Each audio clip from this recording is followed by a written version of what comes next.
Welcome to plant sapiens. So ഇന്നത്തെ ക്ലാസ്സിൽ എടുക്കുന്നത് ഫോട്ടോ റിസെപ്റ്ററിന്റെ രണ്ടാമത്തെ ടൈപ്പ് ആയിട്ടുള്ള ക്രിപ്റ്റോക്രോം ആണ്. ഫൈറ്റോക്രോം എന്ന് പറയുന്ന ഒന്നാമത്തെ ടൈപ്പ് കഴിഞ്ഞ ക്ലാസ്സിൽ ഡീറ്റെയിൽഡ് ആയിട്ട് അപ്ലോഡ് ചെയ്തിട്ടുണ്ട്. സോ നേരെ എന്താണ് ക്രിപ്റ്റോക്രോം എന്ന് ഡീറ്റെയിൽഡ് ആയിട്ട് നോക്കാം. അതിനു മുന്നേ ആദ്യമായിട്ടാണ് എൻ്റെ ചാനൽ കാണുന്നതെങ്കിൽ ചാനൽ ഒന്ന് സബ്സ്ക്രൈബ് ചെയ്തേക്കുക, ഇഷ്ടപ്പെട്ടെങ്കിൽ ലൈക്ക് ചെയ്യുക, കമന്റ് ചെയ്യുക, ഒന്ന് ഷെയർ ചെയ്തേക്കുക. സോ ക്രിപ്റ്റോക്രോം എന്ന് പറയുന്നത് ഒരു ഫ്ലാവോ പ്രോട്ടീൻ ഫോട്ടോ റിസെപ്റ്റർ ആണ്. ഒരു ഫ്ലാവോ പ്രോട്ടീൻ ആണ്. ഇങ്ങനെയുള്ള ടേംസ് ഒക്കെ അണ്ടർലൈൻ ചെയ്ത് വെക്കുക. ബ്ലൂ ലൈറ്റിനെ സെൻസ് ചെയ്യാൻ പറ്റുന്ന ഫ്ലാവോ പ്രോട്ടീൻസ് ആണ് ക്രിപ്റ്റോക്രോംസ് എന്ന് പറയുന്നത്. ബ്ലൂ ലൈറ്റ് എന്ന് പറയുമ്പോൾ അവയുടെ വേവ് ലെങ്ത് അപ്രോക്സിമേറ്റ്ലി 400 മുതൽ 500 നാനോമീറ്റർ വരെയാണ്. അതുകൂടാതെ UVA ലൈറ്റ്, ഓക്കെ, മെയിൻ ആയിട്ടുള്ള പോയിന്റ് ആണ്. ബ്ലൂ ആൻഡ് UVA ലൈറ്റിനെ അബ്സോർബ് ചെയ്യുന്ന ആൾക്കാരാണ് ക്രിപ്റ്റോക്രോംസ് എന്ന് പറയുന്നത്. ഓക്കെ, ഇനി ഇത് പ്രസന്റ് ആയിട്ടുള്ളത് പ്ലാന്റ്സിലും ആനിമൽസിലും ഇൻസെക്ട്സിലും ഹ്യൂമൻസിലും ആണ് ഈ ഒരു ക്രിപ്റ്റോക്രോം പ്രസന്റ് ആയിട്ടുള്ളത്. സോ മെയിൻ ആയിട്ട് ഈ ഒരു ക്രിപ്റ്റോക്രോമിന്റെ ഫംഗ്ഷൻ എന്ന് പറയുന്നത് സർക്കാഡിയൽ റിതം, ബയോളജിക്കൽ ക്ലോക്ക് ആയിട്ട് റിലേറ്റ് ചെയ്തിട്ടുള്ളതാണ്. Then light mediated developmental response, photo receptor ആയതുകൊണ്ട് തന്നെ ലൈറ്റ് മീഡിയേറ്റഡ് റെസ്പോൺസിനാണ് മെയിൻ ആയിട്ട് ക്രിപ്റ്റോഗ്രാമിന്റെ ഒരു ഓവർ വ്യൂ എന്ന് പറയുന്നത്. ദെൻ ഈ ഒരു ക്രിപ്റ്റോഗ്രാം ഡിസ്കവർ ചെയ്തത് ഒരു സ്റ്റഡി നടത്തിക്കൊണ്ടിരിക്കുമ്പോഴാണ്. പ്ലാന്റില് ബ്ലൂ ലൈറ്റിന്റെ റെസ്പോൺസിനെ സ്റ്റഡി ചെയ്യുമ്പോഴാണ് ക്രിപ്റ്റോക്രോം ഡിസ്ക്രൈബ് ചെയ്തത്. സോ ആ ഒരു ടൈം ഇതിന്റെ ഫംഗ്ഷൻ എന്താണെന്ന് ഇനീഷ്യലി ഹിഡൻ ആയിട്ടായിരുന്നു ഉണ്ടായിരുന്നത്. അതായത് ക്രിപ്റ്റിക് എന്നുള്ള വേർഡിന്റെ അർത്ഥം തന്നെ ഹിഡൻ ആണ്. ഹിഡൻ ആയിട്ടുള്ള ഫംഗ്ഷൻ ആയതുകൊണ്ടാണ് അതിനെ ക്രിപ്റ്റോക്രോം എന്ന് പറയുന്നത്. ഓക്കെ, ദെൻ ലേറ്റർ ആണ് ഇവയൊരു ബയോളജിക്കൽ ക്ലോക്കിന്റെ, ആനിമൽസിലെയും ഹ്യൂമൻസിലെയും ബയോളജിക്കൽ ക്ലോക്കിന്റെ മേജർ കമ്പോണന്റ് ആണെന്ന് മനസ്സിലാക്കിയത്. നമ്മൾ ജസ്റ്റ് ഒന്ന് കമ്പയർ ചെയ്തിട്ട് തുടങ്ങാം. ഫൈറ്റോക്രോം, നമ്മൾ കഴിഞ്ഞ ക്ലാസ്സിൽ പഠിച്ച ഫൈറ്റോക്രോമും ക്രിപ്റ്റോക്രോമും തമ്മിലുള്ള കമ്പാരിസൺ ആണ്. സോ ഒന്ന്, ക്രിപ്റ്റോക്രോം ബ്ലൂ ലൈറ്റും UVA ലൈറ്റും ആണ് അബ്സോർബ് ചെയ്യുന്നത്. ഫൈറ്റോക്രോം ആണെങ്കിലോ red and far red light ആണ്. ദെൻ ക്രിപ്റ്റോക്രോം മെയിൻ ആയിട്ട് പ്ലാന്റ്സിലും ആനിമൽസിലും, ഹ്യൂമൻസ് ഇൻക്ലൂഡ് ചെയ്തിട്ടുള്ള ആനിമൽസിലും ആണ് കാണുന്നത്. ഫൈറ്റോക്രോം മെയിൻലി പ്ലാന്റിലാണ് കാണുന്നത്. ക്രിപ്റ്റോക്രോം മെയിൻലി അസോസിയേറ്റ് ചെയ്തിട്ടുള്ളത് ഗ്രോത്ത് ആൻഡ് സർക്കാഡിയൻ റിതം ആണ്. പക്ഷെ ഫൈറ്റോക്രോം എന്ന് പറയുന്നത് ഫോട്ടോ പീരിയോഡിസം, ലൈറ്റിന്റെ റിയാക്ഷൻസ്, ലൈറ്റിന്റെ റെസ്പോൺസും ഫ്ലവറിങ്ങും ആയിട്ട് റിലേറ്റ് ചെയ്തിട്ടുള്ളതാണ് ഫൈറ്റോക്രോം എന്ന് പറയുന്നത്. ഓക്കെ, അപ്പോൾ ഓവറോൾ ആയിട്ടുള്ള ഒരു വ്യൂ കിട്ടിക്കാണും വിചാരിക്കുന്നു. നെക്സ്റ്റ് നമുക്ക് ഈ ഒരു ക്രിപ്റ്റോക്രോമിന്റെ ഡീറ്റെയിൽഡ് ആയിട്ടുള്ള സ്ട്രക്ചർ എങ്ങനെയാണെന്ന് നോക്കാം. ഒരു ക്രിപ്റ്റോക്രോമിന്റെ മെയിൻ ആയിട്ട് ടോട്ടലി ഇവ ഒരു ഫ്ലാവോ പ്രോട്ടീൻ ആണെന്ന് പറഞ്ഞു. അവരുടെ total molecular weight approximately 55 to 70 kilo dalton ആണ്.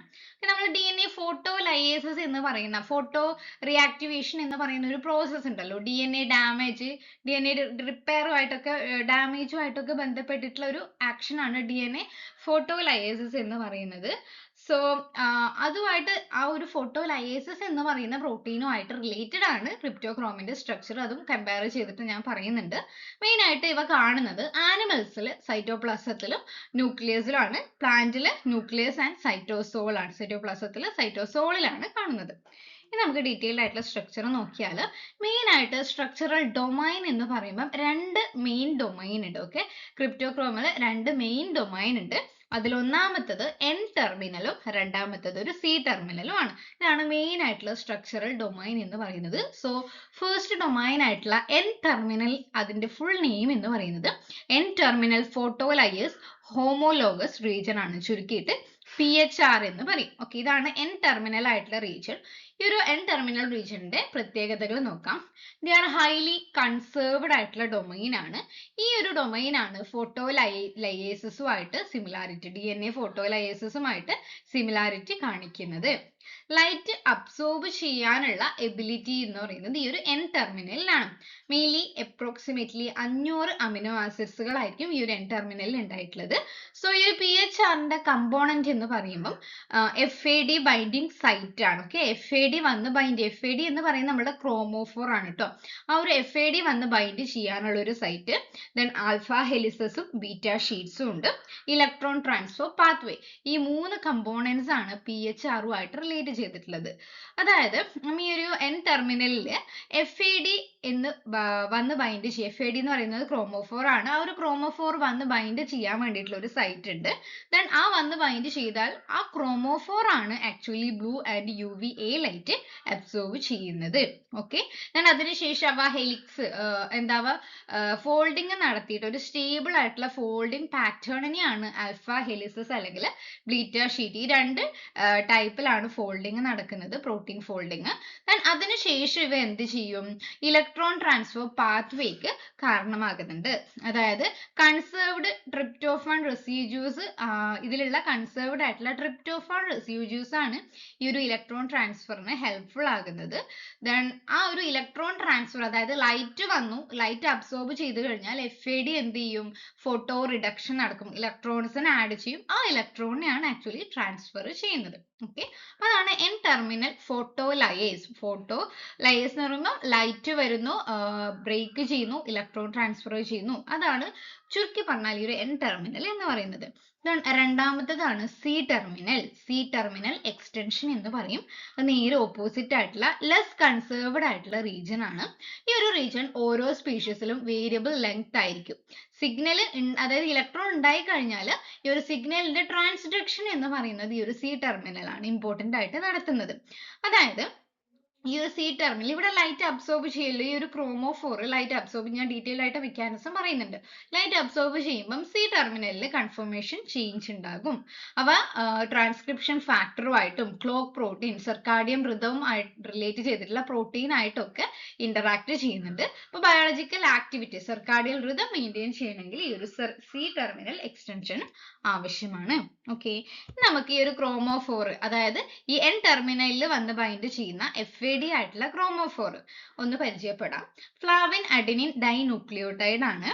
അവ നോൺ കോവാലന്റ് ആയിട്ടാണ് ഈ ഒരു പ്രോട്ടീനുമായിട്ട് ബൈൻഡ് ചെയ്യുന്നത്. അവ എങ്ങനെയാണ്, ലൈറ്റ് റെഡ്യൂസ്ഡ് ഡാർക്ക്, രാത്രിയാകുമ്പോൾ ആ ഒരു ഡാർക്ക് ലൈറ്റ് ഇല്ലാത്ത സ്റ്റേറ്റിൽ, ഓക്സിഡൈസ്ഡ് സ്റ്റേറ്റിലാണ് ഈ ഒരു FAD കാണുന്നത്. ദെൻ ലൈറ്റ് വന്നു കഴിഞ്ഞാൽ ഇവിടെ പറഞ്ഞിട്ടുണ്ടല്ലേ, ഫോട്ടോ റിഡക്ഷൻ നടക്കുന്നുണ്ട്. ലൈറ്റ് വന്നു കഴിഞ്ഞാൽ റെഡ്യൂസ്ഡ് ആയിട്ടുള്ള സ്റ്റേറ്റിൽ, ഓക്സിഡേഷൻ നടന്ന റിഡ്യൂസ്ഡ് ആയിട്ടുള്ള സ്റ്റേറ്റിലായിരിക്കും കാണുന്നത്. ഓക്കെ, ദെൻ ലൈറ്റ് വന്നു കഴിഞ്ഞാൽ FADയുടെ റിഡക്ഷനും പ്രോട്ടീൻസിന്റെ സ്ട്രക്ചറൽ റീഅറേഞ്ച്മെന്റും നടക്കുന്നുണ്ട്. അപ്പൊ ഇതാണ് മെയിൻ ആയിട്ടുള്ള സ്ട്രക്ചർ എന്ന് പറയുന്നത്. ഇനി നമുക്ക് ക്രിപ്റ്റോക്രോമിന്റെ ടൈപ്സ് ആണ്. പ്ലാന്റിൽ മെയിൻലി Cry1, Cry2 മെയിൻ ആയിട്ടുള്ള രണ്ട് ടൈപ്പ് ക്രിപ്റ്റോക്രോം ആണ് ഉള്ളത്. അതിൽ പ്ലാന്റിൽ രണ്ടിനും രണ്ട് ഫങ്ഷൻസ് ആയിട്ടുണ്ട്. Cry1 എന്ന് പറയുമ്പം ഹൈ ഇന്റൻസിറ്റി ബ്ലൂ ലൈറ്റിലാണ് ഫങ്ഷൻ ആകുന്നത്. ഇനി ലോ ലൈറ്റിലാണെങ്കിൽ Cry2 ആയിരിക്കും. ഓക്കെ, ഫോട്ടോ പീരിയോഡിക് ഫ്ലവറിംഗിൽ മേജർ റോള് Cry2നാണെന്ന് പറഞ്ഞു. ദെൻ ആനിമൽസിന്റെ കേസിൽ Cry1 ആൻഡ് Cry2 കൂടിയാണ് ക്ലോക്ക് പ്രോട്ടീൻസ് ആയിട്ട് മെയിൻ ആയിട്ട് ആക്ട് ചെയ്യുന്നത്. ഇതിൽ മാമൽസിൽ ഫോട്ടോ റിസെപ്റ്റേഴ്സിന്റെ ആവശ്യമില്ല, അതായിട്ട് ഫങ്ഷൻ ചെയ്യുന്നില്ല. ഓക്കെ, നേരത്തെ ഞാൻ പറഞ്ഞിരുന്നു ഈ ഒരു ക്രിപ്റ്റോക്രോമിന്റെ ഒരു എൻ ടെർമിനൽ ഫോട്ടോലയേസസുമായിട്ട് സിമിലാരിറ്റി ഉണ്ട് എന്ന്, അതുകൊണ്ട് ജസ്റ്റ് ഒന്ന് കമ്പയർ ചെയ്യാണ്. ക്രിപ്റ്റോക്രോം എന്ന് പറയുന്നത് സിഗ്നൽ ട്രാൻസ്ഡക്ഷൻ ആണ് ഹെൽപ്പ് ചെയ്യുന്നത്. പക്ഷേ ഫോട്ടോലയേസസ് എന്ന് പറയുന്നത് DNA റിപ്പയറുമായിട്ട് ബന്ധപ്പെട്ടതാണ്. ക്രിപ്റ്റോക്രോം ബ്ലൂ അല്ലെങ്കിൽ UVA ലൈറ്റ് ആണ് അബ്സോർബ് ചെയ്യുന്നത്. ഫോട്ടോലയേസസ് ബ്ലൂ ലൈറ്റ് ആണ്. DNA റിപ്പയർ ക്രിപ്റ്റോക്രോം ചെയ്യുന്നില്ല, ഫോട്ടോലയേസസ് ചെയ്യുന്നുണ്ട്. ക്രിപ്റ്റോക്രോം മെയിൻലി കാണുന്നത് പ്ലാന്റ്സ് ആൻഡ് ആനിമൽസിലാണ്. ഫോട്ടോലയേസസ് മോസ്റ്റ്ലി മൈക്രോ ഓർഗാനിസത്തിലാണ് കാണുന്നത്. ഓക്കെ, ഇത്രയാണ് ക്രിപ്റ്റോക്രോംസിന്റെ ടൈപ്സ്. ഇനി നമ്മൾ ആ ഒരു മെക്കാനിസം പഠിക്കാം. ഡീറ്റെയിൽഡ് ആയിട്ട് പറയുന്നതിന് മുന്നേ ഒന്ന് ചുരുക്കി പറഞ്ഞാൽ, ഒരു ബ്ലൂ ലൈറ്റ് അല്ലെങ്കിൽ UVA ലൈറ്റ് വന്നു കഴിഞ്ഞാൽ എൻ ടെർമിനലിൽ FAD എന്ത് ചെയ്യും, എൻ ടെർമിനലിൽ പോയി ബൈൻഡ് ചെയ്തിട്ടുണ്ടാവുമല്ലോ, ആ ഒരു FAD അല്ലെങ്കിൽ ക്രോമോഫോർ ആക്ടിവേറ്റ് ചെയ്യും. ക്രോമോഫോറിന് റിഡക്ഷൻ നടന്നു, കൺഫോർമേഷണൽ ചേഞ്ച് സി ടെർമിനലിൽ ഉണ്ടായി, പ്രോട്ടീൻസിന്റെ ഇന്ററാക്ഷൻ, ട്രാൻസ്ക്രിപ്ഷൻ ഫാക്ടർ ഒക്കെ വന്നു, ജീനിന്റെ റെഗുലേഷൻ നടന്നിട്ട് ഓരോ റെസ്പോൺസും ഉണ്ടാകുന്നു. ഇതാണ് മെയിൻ ആയിട്ട് ക്രിപ്റ്റോക്രോമിന്റെ ഒരു ഓവറോൾ ആക്ഷൻ. ഇനി നമുക്ക് ഓരോന്നും എന്താണെന്ന് നോക്കാം. ഒന്നാമത്തേതാണ് ലൈറ്റ് പെർസെപ്ഷൻ. ക്രിപ്റ്റോക്രോം എന്ന് പറയുന്നത് ബ്ലൂ ലൈറ്റിനെ അബ്സോർബ് ചെയ്യുന്ന ഒരു ഫോട്ടോ റിസെപ്റ്റർ ആണ്. സോ അവ UV അല്ലെങ്കിൽ ബ്ലൂ ലൈറ്റിനെ എന്ത് ചെയ്യുന്നു, അബ്സോർബ് ചെയ്യുന്നു.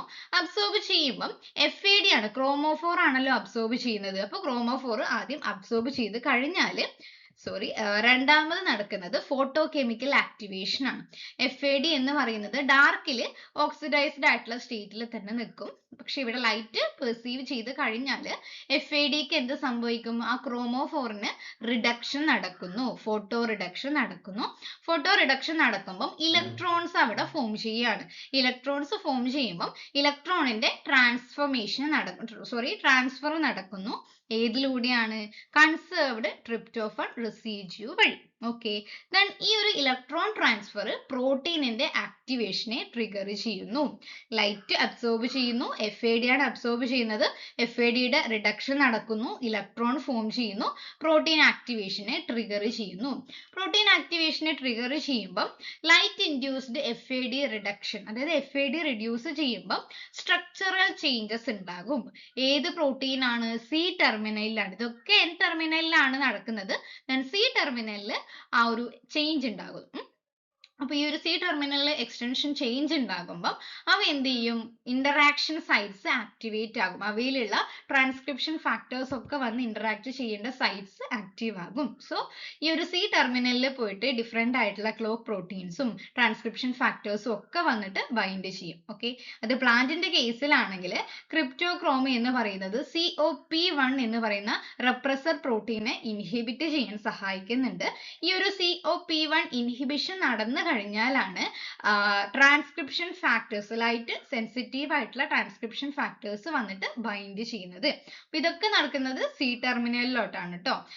സിഗ്നൽ ട്രാൻസ്ഡക്ഷൻ നടക്കണമെങ്കിൽ ആദ്യം COP1 എന്ന് പറയുന്ന ബൈൻഡിങ് ഇൻഹിബിറ്റേഴ്സിനെ ഇൻഹിബിറ്റ് ചെയ്യണം ഇൻ കേസ് ഓഫ് പ്ലാന്റ്. അതിനുശേഷം മാത്രമേ ട്രാൻസ്ക്രിപ്ഷൻ ഫാക്ടേഴ്സ് വന്നിട്ട് ഈ ഒരു ആക്റ്റീവ് ആയിട്ടുള്ള സൈറ്റിൽ വന്ന് ബൈൻഡ് ചെയ്യുള്ളൂ. ഓക്കെ, ദെൻ നെക്സ്റ്റ് ആണ് റെഗുലേഷൻ ഓഫ് ജീൻ എക്സ്പ്രഷൻ. അതായത് ഇപ്പൊ ക്രിപ്റ്റോക്രോമ ആക്ടിവേറ്റഡ് ആയി അല്ലേ, അപ്പൊ ട്രാൻസ്ക്രിപ്ഷൻ ഫാക്ടേഴ്സ് വന്ന് ബൈൻഡ് ചെയ്താൽ ലൈറ്റിനെ റെഗുലേറ്റ് ചെയ്യുന്ന ജീൻസിനെയും അവ ട്രാൻസ്ക്രൈബ് ചെയ്യുന്നു. സർക്കാഡിയൽ ക്ലോക്സിനെ റെഗുലേറ്റ് ചെയ്യുന്ന ജീൻസിനെയും ട്രാൻസ്ക്രൈബ് ചെയ്യുന്നു. അപ്പൊ ട്രാൻസ്ക്രൈബ് ചെയ്ത പ്രോട്ടീൻസ് ഉണ്ടാവുമല്ലോ, ആ ഓരോ പ്രോട്ടീനും ഓരോ ഫംഗ്ഷന് റെസ്പോൺസിബിൾ ആകും. ഫോട്ടോമോർഫോജെനിസിസ്, അതായത് ലൈറ്റ് ഡയറക്റ്റഡ് ആയിട്ടുള്ള റെസ്പോൺസ്, ഗ്രോത്ത്, ഫ്ലവറിങ്, ഈ മൂന്നെണ്ണത്തിന് എന്താ കാരണമാകുന്നത്. അതിൽ ഓരോന്നും എന്താണെന്ന് നോക്കാം. ദെൻ സർക്കാഡിയൽ ക്ലോക്ക് എങ്ങനെയാണ്, അതിലുള്ള റോൾ എന്താണ്? മെയിൻ ആയിട്ട് ആനിമൽസിലും ഹ്യൂമൻസിലും ആണ് നടക്കുന്നത്. ക്രിപ്റ്റോക്രോം ആണ് കോർ ക്ലോക്ക് കമ്പോണന്റ് ആയിട്ട് ആക്ട് ചെയ്യുന്നത്. ഈ ഒരു ക്രിപ്റ്റോക്രോമിന്റെ സർക്കാഡിയൽ ക്ലോക്ക് എന്ന് പറയുന്ന മെക്കാനിസം നെഗറ്റീവ് ഫീഡ്ബാക്ക് ലൂപ്പ് ആണ്. ഇമ്പോർട്ടന്റ് ആയിട്ട് പഠിച്ചു വെക്കുക. അതെങ്ങനെയാണെന്ന് വെച്ചാൽ ഇത്രയും പ്രോസസ്സ് വന്നിട്ട് ഈ ഒരു ജീൻ എക്സ്പ്രഷൻ നടന്നുല്ലോ, അതായത് ക്ലോക്ക് ജീൻസ് ആണ് ട്രാൻസ്ക്രൈബ് ചെയ്തത് എന്ന് വിചാരിക്കുക. അപ്പോൾ പ്രോട്ടീൻ, ക്രിപ്റ്റോക്രോം പ്രോട്ടീൻസ് ഫോം ചെയ്യല്ലോ, ജീൻസിന്റെ ട്രാൻസ്ക്രിപ്ഷൻ നടന്നു, ട്രാൻസ്ലേഷനും നടന്ന് പ്രോട്ടീൻസ് അക്യുമുലേറ്റ് ചെയ്തു. ഈ ഉണ്ടായ പ്രോട്ടീൻസ് ന്യൂക്ലിയസിലേക്ക് എൻ്റർ ചെയ്യുന്നു. ന്യൂക്ലിയസിൽ വെച്ചിട്ട് അവ inhibit their own gene transcription. Further ആയിട്ടുള്ള ജീൻ ട്രാൻസ്ക്രിപ്ഷൻ എന്ത് ചെയ്യാണ്? ഇൻഹിബിറ്റ് ചെയ്യാണ്. അപ്പൊ പ്രോട്ടീൻസിന്റെ ലെവൽ കുറയുന്നു. ദെൻ സൈക്കിള് പിന്നെയും 24 അവർ കഴിഞ്ഞാൽ പിന്നെയും റിപ്പീറ്റ് ചെയ്യുന്നു. കൂടുതൽ ഉണ്ടാകുന്നു, കുറഞ്ഞു വരുന്നു.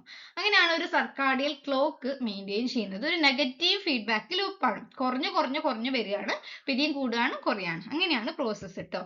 Then deactivation. ഇനി ഇതൊക്കെ പ്രോസസ്സ് ഒക്കെ നടന്നു. ദെൻ ലൈറ്റ് ഇല്ലാതായി കഴിഞ്ഞാൽ FAD എന്ത് ചെയ്യും? തിരിച്ച് ഓക്സിഡൈസ്ഡ് സ്റ്റേറ്റ്, റെഡ്യൂസിൽ നിന്ന് ഓക്സിഡൈസ്ഡ് സ്റ്റേറ്റിലേക്ക് പോകും. ഇപ്പൊ ക്രിപ്റ്റോക്രോം എന്ന് പറയുന്നത് ഇനാക്റ്റീവ് ആകും. കാരണം ഓക്സിഡൈസ്ഡ് സ്റ്റേറ്റിൽ പോയാൽ FAD അല്ലെങ്കിൽ ക്രോമോഫോർ ലൈറ്റിനെ അബ്സോർബ് ചെയ്യില്ല. അപ്പൊ പ്രോട്ടീൻസ് എന്ത് ചെയ്യും? ഓൾറെഡി ഉണ്ടായത് ഡീഗ്രേഡ് ചെയ്യും, അല്ലെങ്കിൽ റീസൈക്കിൾ, പണ്ടത്തെ ഫോമിലേക്ക് തിരിച്ചു വരും. ദെൻ പുതിയ സൈക്കിൾ പിന്നീട് സ്റ്റാർട്ട് ചെയ്യും. ഓക്കെ, അതാണ് റീസെറ്റിംഗ് ബയോളജിക്കൽ ക്ലോക്ക് എന്ന് പറയുമ്പോൾ. പിന്നീട് ലൈറ്റ് എക്സ്പോഷർ ചെയ്യുമ്പോൾ ക്രിപ്റ്റോക്രോമ ആക്ടിവിറ്റി ഇതേ പറഞ്ഞ പ്രോസസ്സ് തന്നെ നടക്കും. അപ്പം ഈ ഒരു പ്രോസസ്സ് നടക്കുമ്പം ഡേ നൈറ്റിലുള്ള ഒരു സൈക്കിളും അല്ലെങ്കിൽ സീസണൽ ചേഞ്ചസ് ഒക്കെ മെയിൻറ്റെയിൻ ചെയ്യാൻ വേണ്ടിയിട്ട് മെയിൻ ആയിട്ട് ഹെൽപ്പ് ചെയ്യുന്നുണ്ട്. സോ ഇത്രയാണ് ക്രിപ്റ്റോക്രോമിന്റെ കേസിൽ മെയിൻ ആയിട്ട് പറയാനുള്ളത്. ഫംഗ്ഷൻ എന്ന് പറയുമ്പോൾ നമുക്ക് എന്താ? ഫോട്ടോമോർഫോജെനിസിസ്, ഗ്രോത്ത്, സർക്കാഡിയൽ ക്ലോക്ക് മെയിൻറ്റെയിൻ ചെയ്യാൻ ഇവയൊക്കെയാണ് മെയിൻ ആയിട്ട് വരുന്നത്.